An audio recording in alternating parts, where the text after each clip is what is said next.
अस्सलाम वालेकुम। आज हम एफएससी का चैप्टर 1 नंबर 1 केमिस्ट्री स्टार्ट करने लगे हैं, जो कि जिसका पहला टॉपिक है बेसिक कॉन्सेप्ट्स ऑफ केमिस्ट्री। सबसे पहले हम बात करते हैं ओल्ड कॉन्सेप्ट की कि मैटर क्या था।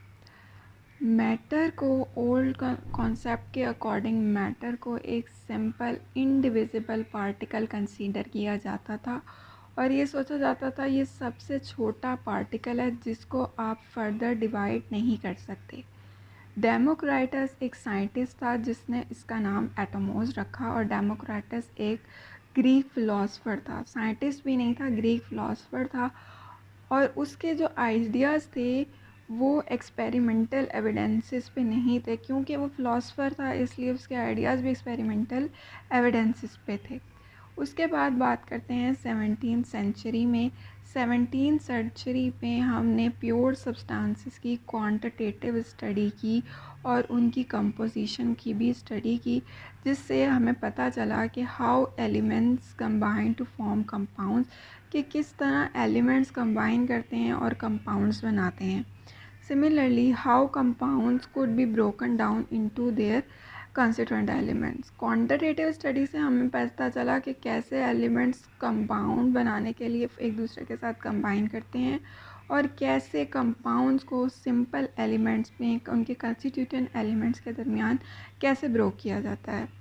1808 में एक साइंटिस्ट आया जो कि जिसने डाल्टन एटॉमिक थ्योरी दी, जिसका नाम साइंटिस्ट का नाम था जॉन डाल्टन। जॉन डाल्टन के मेन पोस्टुलेट्स थे all matter is made up of different atoms of different elements, के जितने भी मैटर है वो डिफरेंट एलिमेंट्स से मिलके बना है with differ in their properties, जो कि अपनी प्रॉपर्टीज़ में डिफ़र करते हैं। जॉन डाल्टन ने दो लॉज दिए, एक लॉ था law of conservation of matter और law of definite proportion. Modern research के अब हम बात करते हैं मॉडर्न रिसर्च की। मॉडर्न रिसर्च क्या कहती है? मॉडर्न रिसर्च ने डेफिनेशन ऑफ एटम जो दी वो ये दी कि atom is the smallest particle. Smallest particle तो है एक एलिमेंट का, लेकिन और क्या करता है कि ये बहुत केमिकल रिएक्शन में भी हिस्सा लेता है। अब उन्होंने एक और बात बताई कि जो एटम है वो कुछ एटम्स ऐसे हैं जो इंडिपेंडेंटली एग्जिस्ट करते हैं और कुछ एटम्स होते हैं जो कि इंडिपेंडेंटली एग्जिस्ट नहीं करते, जैसे हीलियम और नियॉन, ये independently as a single atom exist करते हैं, जबकि नाइट्रोजन और ऑक्सीजन ये इंडिपेंडेंटली एग्जिस्ट नहीं करते। मॉडर्न रिसर्चेस आई, मॉडर्न रिसर्चेस ने कहा कि atom is further divisible. Greek philosopher का जो कॉन्सेप्ट था वो रिजेक्ट कर दिया गया मॉडर्न रिसर्चेस पे, जो कि कहता था कि एटम जो है डिवाइड नहीं हो सकता।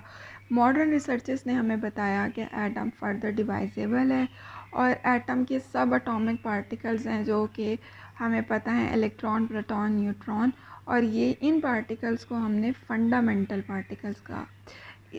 इससे भी छोटे 100 सच पार्टिकल्स एटम के अंदर मौजूद हैं जिनके नाम मैंने लिखे हुए हैं। एक है हाइप्रोन, न्यूट्रिनो, एंटी न्यूट्रिनो, और इसी तरह के ही 100 सच पार्टिकल्स मौजूद हैं एटम के अंदर, और ये सारा कुछ हमें मॉडर्न रिसर्च ने बताया। फिर एक साइंटिस्ट आया जे बर्जियोलस। जे बर्जियोलस ने क्या किया?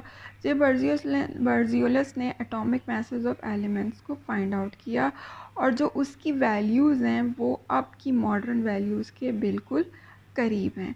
तो ये था आज का टॉपिक। आई होप कि आपको ये बेसिक्स ऑफ केमिस्ट्री समझ आया होगा। मिलते हैं नेक्स्ट वीडियो में। टिल देन अल्लाह हाफ़िज़।